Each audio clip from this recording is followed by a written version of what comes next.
the Proteas assistant coach Zanele Mdodana to give us an update of what is the state of netball in the country. Toli, we're looking forward to all the buzz, all the excitement. Well, in just a couple of days, we will be finding out who the 2024 Telkom Netball League champions will be. But before that, it's all about the Power Week. That's why we're here at the Ellis Park Arena in Johannesburg, because the action has been hot on and off the court. And of course, you can hear just in terms of the background noise how the spectators are truly enjoying the action. It was a tight finish that we just saw between the Jaguars and the Crinums, which is why we brought in the Proteas assistant coach, Zanele Mdodana, to chat to us about what has been happening. Zanele, thank you so much for your time. What a tight finish to this earlier match, 2-goal difference. Well, that's what we expected. Top two teams on the log, first division. We expected it to go right down to the wire. It certainly lived up to the expectations. We've got Protea players in both these teams, so you do know that the standard is going to be high. Going right down to the wire, all of us sitting on the edge of our seats, it was a nail biter. It's sort of a dress rehearsal of what is possibly to come that final. I wanted to chat about the Power Week that has been. What have been the surprise packages? Just some of the teams that have come to the fore. Yeah, so we've got two divisions in this competition. We've got 9 teams in the second division.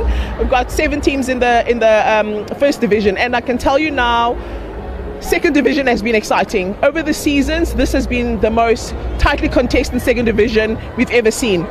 Currently sitting on top of the log is the Eastern Cape Comets, unbeaten. That's never happened before. So they're a team to look out for. They've really been the surprise element. And newcomers, Tukudu, I feel from the Northwest, have also been a team that's showing progress and growth every game that they're playing. But obviously in the first division, it's the top 4, the usual suspects. But it's just like who's going to end up in which position, basically. But after this game, Crinums and Jaguars, the Jaguars will take the first position. Then they'll obviously play against the 4th position, which will be determined by this game between the Fireballs and the Southern Stings. And of course, when we talk about the Limpopo sides, they haven't really, brought the action to the court. What do you think has been a result of that? The Baobabs were in the second division last year, so they played that promotion relegation game and then they made it up into the first division. So this is the first season that they're playing in first division. So they've now learned, the hard lessons of what it takes to actually be in the first division. The standard is so high, and you've got to prepare well in advance for the competition that you're going to encounter. So I think Coach Emily Matosa has learned quite a lot. So they're going to have to make sure that they fight their way to stay in the first division. They haven't won a game yet. They're still looking for that win. So they'll probably play that promotion relegation game, and it'll be everything to play for them to stay in this division, first division next year. And of course, we know on Wednesday we'll have our new champions. It could be the defending ones, the Jaguars. But talk to us about the format that now changes in terms of the playoffs and then the semi-finals. So obviously we've got the top 4 in each division. So that will be the semi-final stages. Then we need to identify position 5, 6, 7, 8, and so forth.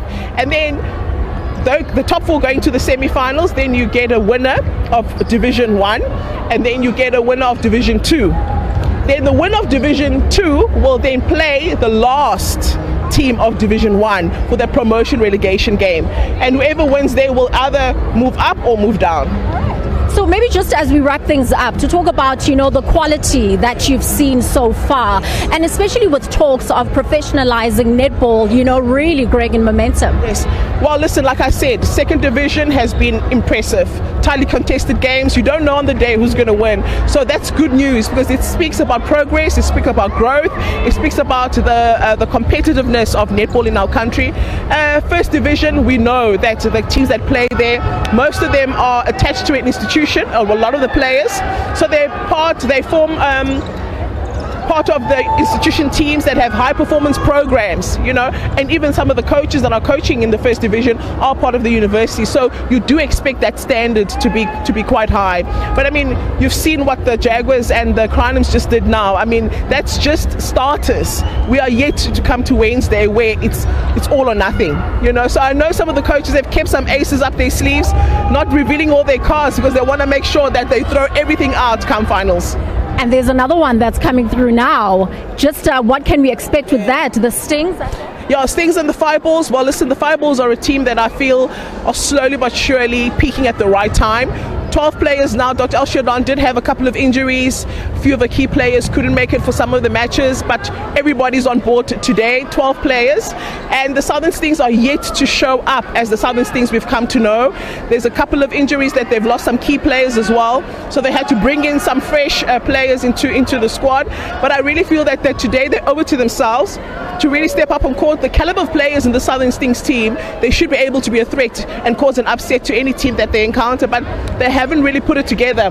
Let's hope that tonight it will be a different ball game. Absolutely. Thank you so much, Zanele Mdodana. I know she is now rushing off to work and prepare for this encounter that we're talking about. Of course, the Stings and the Fireballs. Earlier on, we saw the Jaguars and the Crinums so tightly contested, 2-goal difference, and it truly was amazing.